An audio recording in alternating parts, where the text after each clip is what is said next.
Our next guest became a household name along with her teammates during the Matildas' incredible run in the 2023 Women's World Cup, with plenty going on in football this week and a new memoir out. We are delighted to be joined by Matildas superstar and West Ham captain Katrina Gorry. Good morning to you, Katrina. Good morning, thanks for having me. Oh, thank you for coming into the studio. This memoir is incredible. You're so open about everything, including your solo IVF journey.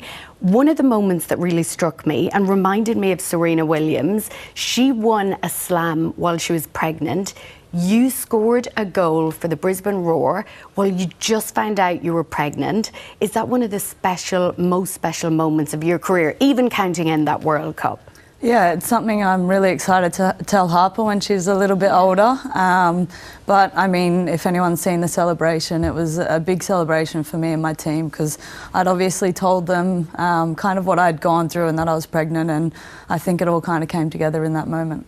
What gave you the strength when a lot of people might have been questioning, you know, maybe don't do this on your own? Have you thought about it? You're a professional athlete and you've had such a successful comeback. What gave you the strength to go through and do that, to take that journey? I mean, I didn't really tell anyone because I thought that was going to be the case, as people would try and maybe talk me out of it and tell me mainly to focus on football. But, you know, we're with my mum and, you know, she brought up 5 of us, and I saw my sister go through it as well, and I saw, you know, how strong and incredible they were through it, and they gave us the best life. And so I thought, you know, if they can do it, then I can do it. And it's been the most incredible journey. We've loved seeing Harper watch you play football. What a story. It is Pride Month, and you've also talked in the book about what it was like for you to come out to your family, and perhaps it wasn't as easy as you expected it to be. What advice would you give those at home who are considering doing that exact same thing, sitting down with their family?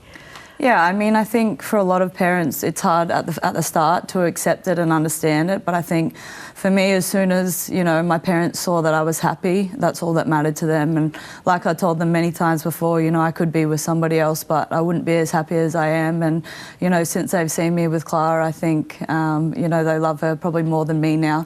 So for them, it was just about seeing me happy at the end of the day. So I think, you know, as soon as parents can see that, you know, there's nothing that can stop them, really. There was nothing off the table in this book, including you discussing your eating disorder, and it was actually your roommate, Michelle Heyman, who picked up on it.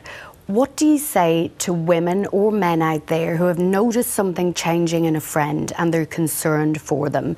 What should they do? I mean, for me, it was just about someone noticing to start off with, you know, asking the question and just sitting there and listening. Like, I think the best thing about Michelle is she never really tried to help. She just sat there and listened and, you know, pointed me in the right direction for support. But it was never like, okay, you need to do this, this and this. It was just, you know, having someone that I could lean on, that I could talk to about what I was going through. And she just told me to, you know, lean on her, lean on my family, you know, speak to a psychologist and start kind of, you know, getting better and seeing light at the end of the tunnel. This book gives a really good insight into the pressure on professional athletes, and I think sometimes fans underestimate that. Let's talk about the World Cup, because that Courtney Vine moment where she became the face of an iconic moment in Australian sport. Since then, she's had a mental health break. She's now hopefully on the radar to return to the squad. Do you think you girls were prepared well enough for that life-changing tournament? No, not at all. I don't think we ever thought that the World Cup was going to be what it was. You know, the people that came out to the games, you know, the messages that we got constantly of support, you know, weddings being stopped just to watch that penalty shootout. As incredible as it was hard for players to kind of come out of that and, you know, have so much eyes on them, so much expectation on them. And for a lot of us, we kind of just had to sit and take that support on, because we didn't think it was going to be like that. And I think once you reach that sort of expectation, it is tough to keep on holding it up every day. You know, every game that you play internationally, every game that we play, I think there's so many eyes on us now, and the expectation is always to be better. Yeah. And as players, you want to do that, but you know, coming off a World Cup, it's tough to kind of, be that same team or be that same player, because you've kind of got to sit on it for a little bit to be able to grow and, to find a new goal as well. Finally, I want to talk to you about a topic that I never thought I'd have to discuss with you, and certainly didn't think I'd have to discuss this topic in 2025. The French Open. They've made a decision to not ever put women's matches on in the evening slot, the prime time slot, Katrina. They've made that decision. They're trying to justify it. What's your reaction as a famous female professional athlete when you hear that?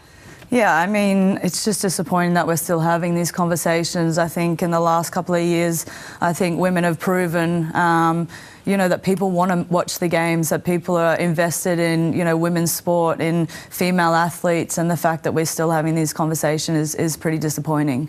So I hope something changes. And we're having these conversations as well about the A-League, about the investment that needs to go into that competition. What do you want to see happen in the domestic code here? Yeah, I think it's, like I said, it's disappointing that these conversations are still happening. In football, the game has grown so rapidly. I think the World Cup showed that, there's so many people out there that want to watch us play. And for the A-League to grow, that's what's going to have to happen, is we need more investment. We need people watching the games. We need, the standards to be better.